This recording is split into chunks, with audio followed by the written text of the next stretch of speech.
Hello दोस्तों, आज हम बात करने वाले एक ऐसी कहानी से जो राजस्थान में घटित हुई और जिसने पूरी भारत की राज व्यवस्था को उथल पुथल कर दिया गया। और इसी कहानी से हमें बहुत कुछ सीखने को मिलता है। ये बात है 1 सितंबर 2011 की। जोधपुर के पास बिलाड़ा क्षेत्र से एक महिला लापता हो जाती है। वो ना तो कोई बड़ी नेता थी और ना ही बड़ी अधिकारी और ना ही कोई वीआईपी। वो सिर्फ एक नर्स थी, लेकिन उसके संबंध बड़े बड़े राजनीतिक लोगों से था। उस महिला का नाम था भंवरी देवी। उसके गायब होने के बाद उसके पति अमरचंद ने आरोप लगाया कि मदेरणा के आदेश पर उसके सहयोगियों ने उसका अपहरण करके उसकी हत्या कर दी है। आपको बता दूं कि मदेरणा थे वो जल संसाधन मंत्री थे और एक बहुत बड़ा राजनेता था। जिसके मदेरणा नाम से शख्स पर आरोप लगा वो कोई आम आदमी नहीं था, बल्कि वो उस वक्त के कांग्रेस के कद्दावर नेता और तत्कालीन गहलोत सरकार में जल संसाधन मंत्री थे महिपाल मदेरणा। अब जाहिर सी बात है कि किसी केस से उस राज्य के मंत्री का नाम आएगा तो हाई प्रोफाइल तो बनी जाएगा। अब भंवरी देवी के गायब होने का मुद्दा ऐसा बना जिसकी जांच का जिम्मा लिया था central bureau of investigation CBI ने। उसके बाद जब सीबीआई ने मामले की जांच पड़ताल की तो राजस्थान समेत पूरे देश की राजनीति में भूचाल आ गया था, क्योंकि राजस्थान के 2 बड़े कांग्रेस नेता समेत 17 आरोपियों को गिरफ्तार किया गया था। तो क्या हुआ था भंवरी देवी के साथ और कौन थी भंवरी देवी? एक छोटी सी नर्स, हॉस्पिटल में नर्स होने के बाद वो इन राजनेताओं के चुंगल में कैसे फंसी और कैसे हुआ उसका मर्डर। तो जानते हैं भंवरी देवी की पूरी कहानी के बारे में। भंवरी 36 साल की भंवरी देवी का ताल्लुक था राजस्थान के नट बिरादरी से था। ये यहाँ पर जाति इसलिए बताना जरूरी है क्योंकि आगे की कहानी में आप इसका कारण भी समझ जाएंगे। भंवरी देवी शादीशुदा थी। वो राजस्थान के जोधपुर में बिलाड़ के जालीवाड़ा गांव के एक सब सेंटर में नर्स का काम करती थी। 2003 में उसकी नौकरी लगी थी। काम के दौरान वो अक्सर ही गायब रहती थी, क्योंकि उसके बाद ऊपर के अधिकारियों ने उसकी शिकायत की गई। जांच के बाद अधिकारियों ने उसे सस्पेंड कर दिया गया। अब बस यहीं से भंवरी देवी का जीवन है वो अलग ट्रैक पर चला गया, कहो या यूं कहो कि यू टर्न ले लेता है। कई रिपोर्टों में ये भी बताते हैं कि भंवरी नर्स तो थी, लेकिन वो मॉडलिंग और राजस्थानी गानों के एल्बम में भी काम किया करती थी, क्योंकि वो इन्हीं एल्बम और या मॉडलिंग के जरिए राजस्थानी फिल्मों की हीरोइन बनने का सपना देखती थी। लिहाजा अपने इस ख्वाब को पूरा करने के लिए वे कुछ भी कर सकती थी। शायद यही वजह थी कि वो ड्यूटी पर कम ध्यान देती थी। लिहाजा गांव वालों की शिकायत पर भंवरी देवी को नौकर से सस्पेंड कर दिया गया था। नौकरी से। भंवरी एक गरीब परिवार से थी। उस पर परिवार चलाने की भी जिम्मेदारी थी, क्योंकि उसका पति था अमरचंद, वो शराबी था। ऐसा रिपोर्ट में बताया है कि अब भंवरी देवी की नौकरी जा चुकी थी और दूसरी ओर एल्बम में काम करने की वजह से उसकी खूबसूरती के चर्चे भी जोधपुर में खूब होने लगे थे। इसी दौरान वो अपनी एनएम की नौकरी बचाने के लिए इलाके के जो विधायक था मलखान सिंह के पास पहुंच जाती है। तब विधायक मलखान सिंह ने उसे तत्कालीन जल संसाधन मंत्री मदेरणा के पास ले जाया जाता है। उसका पूरा नाम था महिपाल मदेरणा। अब मंत्री की सिफारिश पर कलेक्टर साहब ने भंवरी देवी को निलंबन रद्द कर दिया गया। साथ ही उसकी पोस्टिंग उसके घर के नजदीक जालीवाड़ा के सरकारी अस्पताल में कर देते हैं। यही मुलाकात भंवरी देवी की जिंदगी बदल जाती है। अब भंवरी का अक्सर आना जाना इन नेताओं के पास होने लगता है। वो कहते हैं ना कि अगर स्त्री चरित्रहीन होती है तो बलात्कार पुरुषों के होते। नेताओं और नौकरशाहों के संपर्क में आने के बाद वो समझ चुकी थी कि इस सफेद कपड़े और टाई कोट पहनकर बड़े बड़े ऐसे रूम में बैठने वाले सभी लोगों का चरित्र उतना भी अच्छा नहीं होता। भंवरी को राजनेताओं और नौकरों के बीच में अवैध संबंध बनाने की अपील की और उन्होंने उनके साथ अवैध संबंध बनाई। अब उसने उसका फायदा उठाना शुरू कर दिया और खुद के साथ साथ दूसरों की पोस्टिंग और सिफारिश को लेके भी पैसे खाने लगी और शारीरिक संबंध है वो नेताओं से बनाने लगी। बहुत ही कम समय में भंवरी जो कहने को तो दाई का काम करती थी, लेकिन वह बहुत ज्यादा संपत्ति उसने अपने पास ले ली।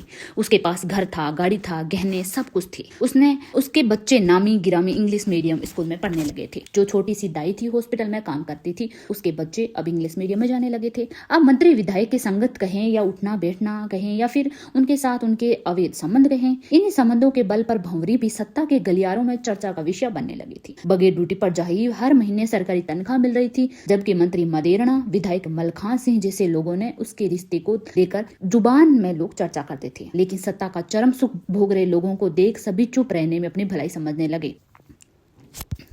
भंवरी देवी का भी हाल कुछ ऐसा था। उसने भी साल 2010 तक जमकर सत्ता का सुख भोगा, लेकिन बात तब बिगड़ने शुरू हो गई जब उसके शौक बढ़ने लगे। कहते हैं ना कि लालच बुरी बला है और ख्वाहिशें बेलगाम हो गई। वो अब फिल्मों में नहीं बल्कि राजनीति में कदम रखना चाहती थी। उसे अब राजनीति का चस्का लगने लगा था। इसके लिए उसने मलखान सिंह और मंत्री मदेरणा के साथ अपने संबंधों का एवज विधानसभा का टिकट मांगने लगी। जब उन लोगों ने टिकट देने से मना कर दिया तब भंवरी देवी ने षड्यंत्र रचना शुरू किया और अपने अवैध संबंधों का वीडियो बनाना शुरू कर दिया गया। इस जाल में मदेरणा और मलखान दोनों फंस गए। इसके बाद भंवरी ने उन्हें ब्लैकमेल करना शुरू कर दिया तो दूसरी ओर सारे दूर भागने लगे, जो बात भंवरी को अच्छी नहीं लगी। तब भंवरी जोधपुर से जयपुर जा पहुंची और भाजपा नेताओं के संपर्क साधा और यहीं पर उसने कुछ नेताओं से ये खुलासा किया कि उसके पास एक ऐसी सीडी है जिससे कि कांग्रेस की राजस्थान सरकार रातों रात गिर जाएगी। ये बात मीडिया तक भी पहुंच गई। कुछ मीडिया ने यह तक चला दिया था कि इनके पास कोई अवैध संबंध की सीडी है।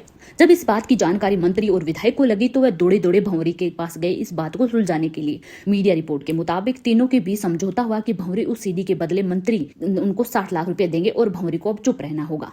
यहाँ पर होती है एक कैरेक्टर की एंट्री होती है जिसका नाम है सोहनलाल। सोहनलाल वो शख्स था जिसने भंवरी ने अगस्त 2011 को अपनी कार बेची थी। उसी का बकाया 4 लाख रुपए देने के लिए 1 सितंबर को सोहनलाल भंवरी को फोन करके बुलाता है। वो बोलता है कि भंवरी जब घर से निकलती है जो 4 लाख रुपए लेने के लिए जिससे उसने कार बेची थी तो वो वापिस कभी घर नहीं आ पाती है। तकरीबन 12 दिन तक भंवरी गायब रहती। जब परिवार वालों ने उसे कोई सुराग नहीं मिला, कुछ दिन तो घर वालों ने उसे बात को टाला। उन्हें लगा वो रोज ऐसे बाहर आती जाती है, 4-5 दिन के लिए बहुत बार जाती है तो कहीं गई होगी, आ जाएगी। पर जब 12 दिन हो गई तब कोई उनका पति है अमरचंद थाने में जाकर उसकी गुमशुदगी का रिपोर्ट लिखवा देता है। यहाँ पर अमरचंद अपनी पत्नी के गायब होने के पीछे राजस्थान के तत्कालीन जल मंत्री महिपाल मदेरणा को जिम्मेदार ठहराता है। जैसे ही मंत्री का नाम इस मामले से आता है, राजस्थान समेत पूरे देश में राजनीति में हड़कंप मच जाती है। पुलिस भी हरकत में आ जाती है, लेकिन मंत्री विधायक का नाम सामने आने पर पुलिसिया कार्रवाई बस कार्रवाई ही लगती है। इस मामले का पूरा विपक्ष हंगामा करने लगता है। दबाव में आकर सरकार ये केस सीबीआई को सौंप देती है। अब जब सीबीआई इस केस में दिलचस्पी दिखाती है तो वो सबसे पहले ये जानने की कोशिश करती है कि आखिर एक गांव के सरकारी अस्पताल में नर्स का काम करने वाली भंवरी थी कौन, जिसे लेकर मंत्री विधायक तक लपेटे में आ रहे हैं। तब परत दर परत राज खुलते गए और सच्चाई सामने आ जाती है। केस की छानबीन के दौरान सीबीआई को यह भी पता चलता है कि इस केस में एक सीडी की भूमिका है, क्योंकि सीडी की कहानी तो खुद भंवरी देवी ने कुछ विपक्षी नेताओं से कहा था। सीबीआई की जांच थोड़ी धीरे चलती है, लेकिन सीबीआई मंजिल तक पहुंच ही जाती है। भंवरी देवी के गायब होने के करीब 4 महीने बाद पता चलता है कि वो मर चुकी है। तो ये सवाल है कि वो मरी कैसे। दरअसल भंवरी है वो जो कार खरीदने वाला सोहनलाल था वो कोई और नहीं बल्कि मलखान सिंह का भांजा ही था। उसी से भंवरी देवी का फोन कर रहा था कि सीडी के बदले पैसे लेने के लिए उसे बिलाड़ा जाना पड़ेगा। यहाँ डील कार की नहीं थी बल्कि डील थी सीडी की। मलखान सिंह ने उसे भेजा था कि तुम उसे सीडी दे दे। भंवरी देवी को बोला कि सीडी दे दे और अपने 60 लाख रुपए ले ले। लेकिन शुरुआत में मीडिया और लोगों के सामने यही बताया था कि कार के पैसे लेने भंवरी घर से गायब हुई थी, क्योंकि भंवरी घर से यही बता के गई थी। अब 1 सितंबर को भंवरी बस से बिलाड़ा गई। वहां भंवरी को राजू नाम के शख्स से पैसा मिलना था। ये राजू कोई और नहीं बल्कि राजस्थान का खूंखार अपराधी शहाबुद्दीन था, जो एक बोलेरो में अपने साथियों के साथ बैठकर भंवरी का इंतजार कर रहा था। पैसे की लालच ने भंवरी को इस तरह अपने जाल में पूरी तरह बुन लिया कि राजू सबसे पहले भंवरी को से वो सीडी लेता है और गाड़ी में इत्मीनान से बैठ पूरे 52 मिनट फिल्म देता है। इसके बाद जब भंवरी पैसे मांगती है तो वो आनाकानी करने लगते हैं। तभी भंवरी को शक हो जाता है और वो जोर जोर से चिल्लाने लगती है। भंवरी को चिल्लाता देखकर गाड़ी में बैठे 3 लोगों ने उसका मुंह सीटों के बीच दबाकर मार डाला। इसी बाद भंवरी की लाश को जालोर के जंगल में लुहावट नई पुलिया पर लाया गया और उसे जला दिया गया। जहां भंवरी की लाश को जलाया गया, सीबीआई वहां पहुंची और अधजली टुकड़ियों के टुकड़ों को उठाकर सेंट्रल फोरेंसिक साइंस लेबोरेटरी से जांच करवाया। तब उन्होंने बताया कि जली लकड़ियों से डीएनए नहीं निकल सकता। ऐसे में सीफीएसएल और एफबीआई और सीबीआई का इंटरपोल से कॉन्ट्रैक्ट होने के कारण सैंपल को अमेरिका भेजा गया। इन हड्डियों की जांच अमेरिका एजेंसी एफबीआई के सहयोग से कराई गई। भंवरी के 2 बच्चों के डीएनए से मिलान करके ये बताया गया था, क्योंकि भंवरी की जो तीसरी लड़की थी जो वो बताई जा रही है कि वो महिपाल मदेरणा की थी। अब मामला साफ हो गया था। सीबीआई ने कई फोन रिकॉर्ड और कुछ सीडी भी बरामद की, जिसके तहत सीबीआई ने मंत्री मदेरणा, पूर्व विधायक मलखान समेत 17 लोगों को गिरफ्तार किया। सीबीआई ने खुलासा किया कि भंवरी के कत्ल की पहली कड़ी विधायक मलखान सिंह और दूसरी कड़ी कैबिनेट मंत्री महिपाल मदेरणा था, क्योंकि भंवरी सीडी के जरिए मंत्री मदेरणा को ब्लैकमेल कर रही थी। उस सीडी में मंत्री आपत्तिजनक हालत में भंवरी देवी के साथ था। वहीं इस केस में सबसे अहम कड़ी रही इंदिरा बिश्नोई, जो पूर्व विधायक मलखान सिंह बिश्नोई की बहन थी। 16 गिरफ्तार पहले हो गई थी, लेकिन मलखान फरार हो गया था, जिसकी गिरफ्तारी साल 2017 में मध्य प्रदेश से हुआ था। इस केस में इस बात का भी खुलासा हुआ कि भंवरी के अपहरण और और हत्या की साजिश में मलखान और मदेरणा शामिल था, लेकिन मदेरणा के साथ शारीरिक संबंध बनाने में भंवरी का साथ दिया था इंदिरा बिश्नोई ने। इंदिरा का मकसद था कि वो मदेरणा का शारीरिक संबंध बनवाकर उसे पद से हटाकर अपने भाई मलखान को बैठाई। वहीं सीबीआई रिपोर्ट में भी बताया गया भंवरी देवी मलखान बिश्नोई पर ये दबाव दे रही थी कि वो पब्लिकली ये स्वीकार करे कि भंवरी की छोटी बेटी का पिता मलखान है, साथ ही उसकी छोटी बेटी की शादी करवाए और 20 किलो सोना और 50 लाख रुपए खर्च करे। हालांकि ये पूरा मामला अभी भी कोर्ट में है, कोई फैसला अभी तक नहीं सुनाया गया। हालांकि अक्टूबर 2021 में इस केस के मुख्य आरोपी महिपाल मदेरणा की मौत हो चुकी है, जबकि कई आरोपी जेल से बाहर आ चुके हैं।